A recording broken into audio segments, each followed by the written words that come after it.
नमस्कार साथियों, सूर्य नगरी यूनिक लॉ क्लासेस के यूट्यूब चैनल पर मैं डॉक्टर उर्मिला राठी आपका हार्दिक स्वागत और अभिनंदन करती हूँ।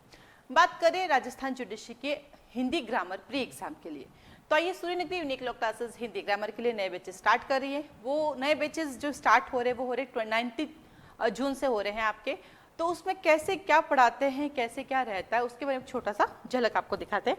आइए तो आरजेएस प्री के लिए हिंदी ग्रामर, सबसे पहले हम बात करते हैं शब्द विचार की।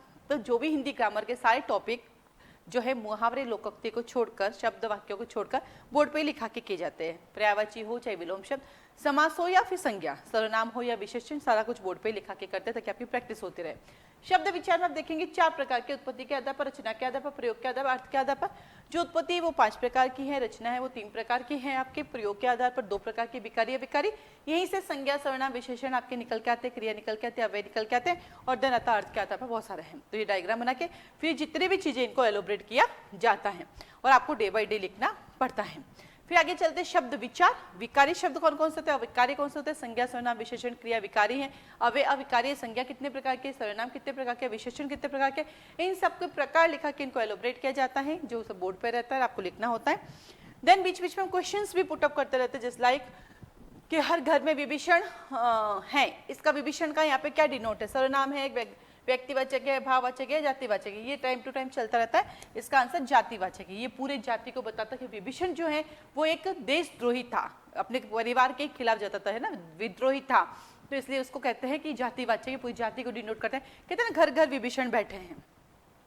देन आता है आपके पास शब्द रूपांतरण। शब्द रूपांतरण के अंदर आता है जेंडर, वचन, कारक, काल और वाच्य, जैसे कि पुल्लिंग से स्त्रीलिंग बनाना, राजा का रानी होना, है ना, पापा का मम्मी होना, छात्र से छात्रा, वो पूरे ये बहुत सारे हैं, उन सबको आपको लिखाते हैं बोर्ड पर ताकि वो प्रैक्टिस होती रहती है।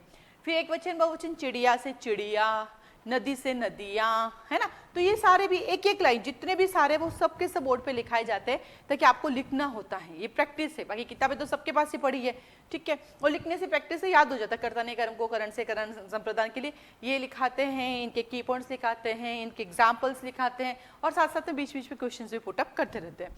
देन अगला काल, पूरा के पूरे टेंस लिखते हैं अपने हिंदी में भी, इंग्लिश वाले में इंग्लिश में कराते हैं या हिंदी में कराते हैं। और देन वाच्य आता है जिसको पेसिव बोलते हैं, इनके बारे में भी हम सेंटेंस फॉर्मेशन करवाते हैं।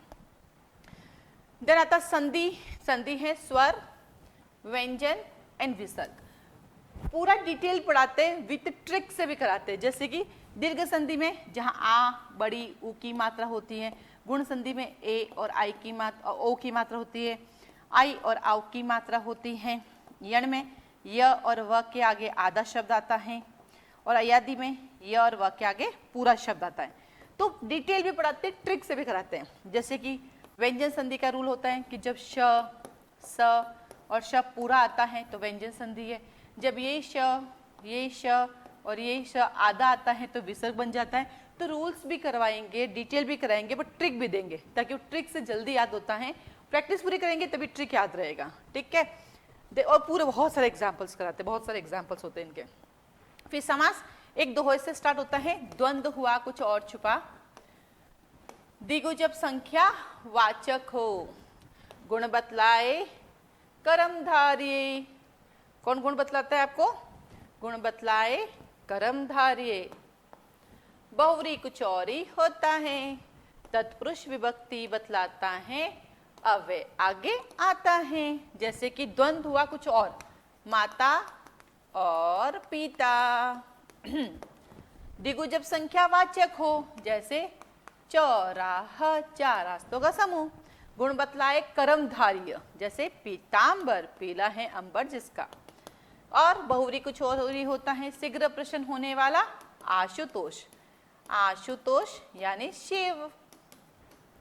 तत्पुरुष विभक्ति बतलाता है, रसोई घर, रसोई घर तो रसोई के लिए घर, तो ये के लिए क्या है, कारक। विभक्ति मतलब कर्ता ने कर्म को, करण से करण संप्रदान के लिए इसको कारक बोलते हैं। इसमें कर्ता और संबोधन नहीं आता। और अव्यय आगे आता है। अव्यय क्या होता है, अविकारी शब्द, जैसे यथा शक्ति, यथा शीघ्र, ये जो यथा शब्द हैं वो अव्यय होते हैं जिनका अपना कोई अर्थ नहीं होता है। ठीक वैसे इसका सेकेंड राउंड भी होता है जिसके अंदर द्वंद्व में मोस्ट ऑफ विलोम शब्द होते हैं, ठीक है। तो दिगु में समूह और समाहार भी होते हैं, उसके बाद हम आगे चलते गुण कर्मधारय का अपना उपमा और उपमेय होता है। बहुव्रीहि में तो सिंपल ही रहता है, वन वर्ड, एक शब्द होता है, वन वर्ड होते हैं।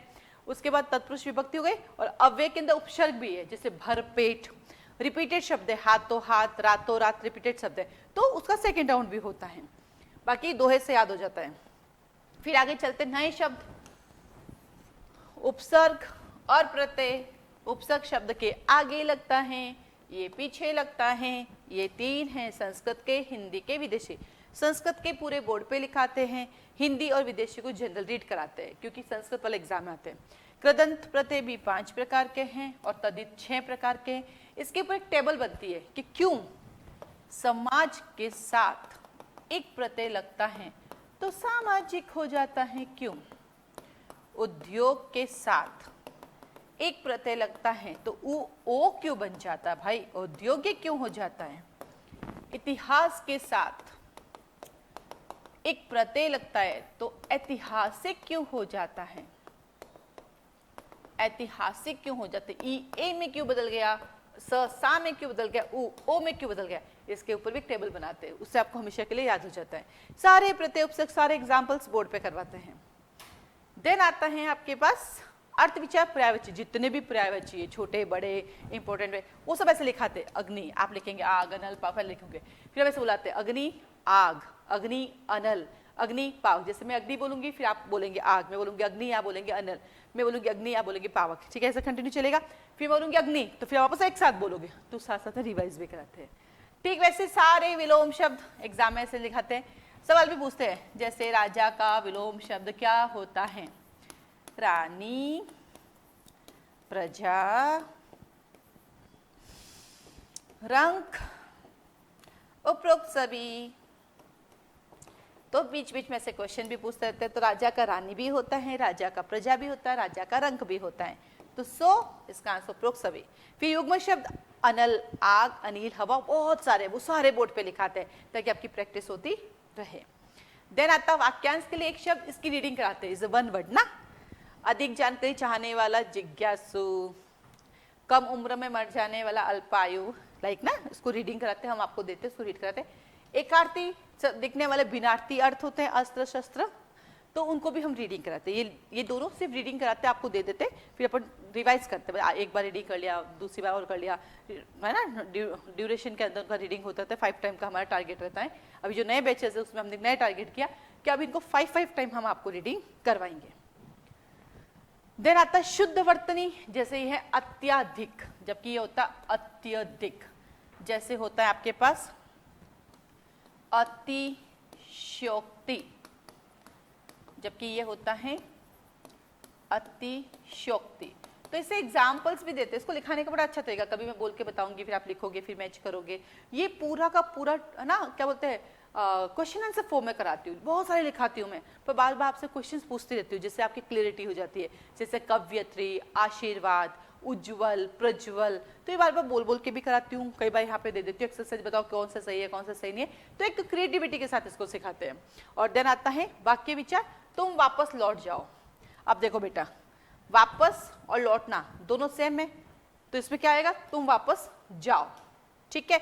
ये बहुत सारे हैं, तो इनको हम लोग रीडिंग कराते हैं, ये भी हम आपको प्रोवाइड करते हैं, उसको रीडिंग कराते हैं और उसको समझाते हैं, क्योंकि बहुत सारे हैं, तो ये आपको रीडिंग में ही समझाते रहते हैं, फिर आपको लिखना होता है, ठीक है। फिर आगे चलते हैं हम लोग, विराम चिन्ह ऐसे पूरा लिखाते हैं, ये जैसे रोप चिन्ह है, पूर्ण विराम है, जितने भी है ना वो सारा लिखाते हैं, आपको अपने बोर्ड से देख देख के लिखना होता है। मुहावरे और लोकोक्तियां, ये रीडिंग होती है, रोज की 50 मुहावरे, 50 लोकोक्तियां या 25 जैसा अकॉर्डिंग टू शेड्यूल चलता है, रोज का रिवीजन होता है। नए बैचेस में इसका भी हमने टारगेट लिया, 3 टाइम करेंगे। मुहावरे पूरे के पूरे 3 बार रिवाइज करेंगे और लोकोक्तियां भी पूरी की पूरी 3 बार रिवाइज करेंगे। इसके बाद आता है आपके पास कुछ एक्स्ट्रा बातें, जैसे कि हमारे पास ना पक्ष भी हैं, वृत्ति भी हैं, तो ये टॉपिक जो हमारे कोर्स में दिए हुए पर बहुत कम जगह पे मिलते हैं, तो कराते हैं। जैसे पर्सर्ग तो कहीं नहीं है, तो 1-2 टॉपिक बिल्कुल कहीं है ही नहीं, तो वो नहीं कराते, बाकी सारे टॉपिक जो एक्स्ट्रा है वो भी कराते हैं। इसके साथ साथ विधिक शब्दावली होती है, विधिक शब्दावली नहीं कराते क्योंकि बेटा वो अनलिमिटेड, वो तो रूटीन में जब आप पढ़ोगे, जैसे फाउंडेशन बैच का बच्चा है उनका तो रूटीन में हो जाता है, वो तो रूटीन में पढ़ता है, तो हिंदी इंग्लिश की क्लास साथ में चलती है लॉ की, तो उनका हो जाता है अलग से, क्योंकि अनलिमिटेड है, इसका कोई लिमिट है नहीं, इसको अलग से करा नहीं सकते अपन, वो रूटीन में ही रहता है। अब आता है इस बैच को ज्वाइन करने का क्या फायदा। देखो हिंदी मीडियम है चाहे इंग्लिश मीडियम, आपको सब आता है, बहुत सालों से तैयारी कर रहे हैं, आप ये मत सोचो मैं हिंदी मीडियम से मुझे सब आता है, ऐसा पॉसिबल ही नहीं है, है ना। तो उसके लिए आपको क्या करना पड़ेगा, कंटिन्यूटी। तो कंटिन्यूटी के लिए ये बैच आपके लिए बड़ा काम का है। क्या काम है, कंटिन्यूटी के लिए ये बैच आपके लिए बड़ा काम का है, तो आप कंटिन्यूटी के लिए इसको ज्वाइन कर सकते हैं। सेकेंड आता है आपके पास प्रैक्टिस के लिए, प्रैक्टिस हो जाए, पूरा का पूरा बोर्ड पे लिखाते हैं, उस प्रैक्टिस पॉइंट ऑफ व्यू से भी आप इसको ज्वाइन कर सकते हैं। देन आता है आरजीएस इंटरव्यू निकालने के लिए जरूरी है। ऐसा क्यों, क्योंकि बेटा प्री निकलेगा तब मेन दोगे और मेन निकलेगा तब इंटरव्यू, तो अगर इंटरव्यू तक पहुंचना तो प्री निकालना पड़ेगा। बहुत सारे ऐसे बच्चे जो प्री में रह जाते हैं। देखिए बेटा लॉ में 70 में से 70 आना पॉसिबल नहीं है, किसी के लिए भी नहीं, मेरे भी नहीं आते कभी, किसी के लिए नहीं है। तो हमें छोटे छोटे एफर्ट्स करने कि भैया इंटरव्यू तक पहुंचना है, इंटरव्यू निकालना है, तो भैया मैं प्री के लिए हिंदी भी पढ़ूंगा, मैं इंग्लिश भी पढ़ूंगा, मैं लॉ भी पढ़ूंगा, मुझे तो सारा पढ़ना है, मुझे कुछ नहीं छोड़ना है। तो इंटरव्यू निकालने के लिए आपको ज्वाइन करना चाहिए।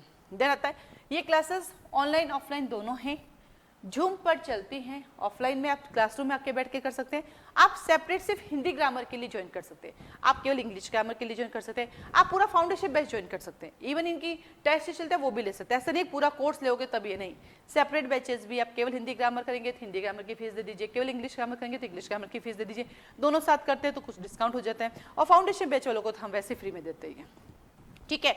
और देन इसमें संडे टेस्ट भी होता है, जो जो टॉपिक हम पढ़ेंगे उसका संडे टेस्ट होता रहेगा। इसके अलावा और आपकी कोई क्वारी है तो आप मुझे कॉल मैसेज कर सकते हैं, इसके अलग से कोई नोट्स नहीं देते हम। जैसे आपने कहा मैडम हमें ज्वाइन नहीं करना, बस आपके नोट्स दे दो, ऐसा कुछ होते नहीं, क्योंकि ये सारी चीजें तो प्रैक्टिस करनी है। नोट्स तो बहुत सारे पढ़े, मार्केट में जाओ कोई भी किताब उठा लो, पूरा सिलेबस मिल जाएगा आपको उसके अंदर, लेकिन वो सिलेबस पढ़ने के लिए पढ़ाने वाला चाहिए, तो हम पढ़ाने वाला प्रोवाइड कराते हैं, वो आपको पास मिल सकता है, ठीक है। तो ऐसे में हिंदी क्लासेस चलती हैं, 19 तारीख से स्टार्ट हो रही है इवनिंग के अंदर, इसका टाइमिंग है evening 7 to 8 PM, evening 7 to 8 PM start हो रहा है। इस बैच के लिए और कोई जानकारी चाहिए तो आप मुझे कॉल मैसेज कर सकते हैं। आज के लिए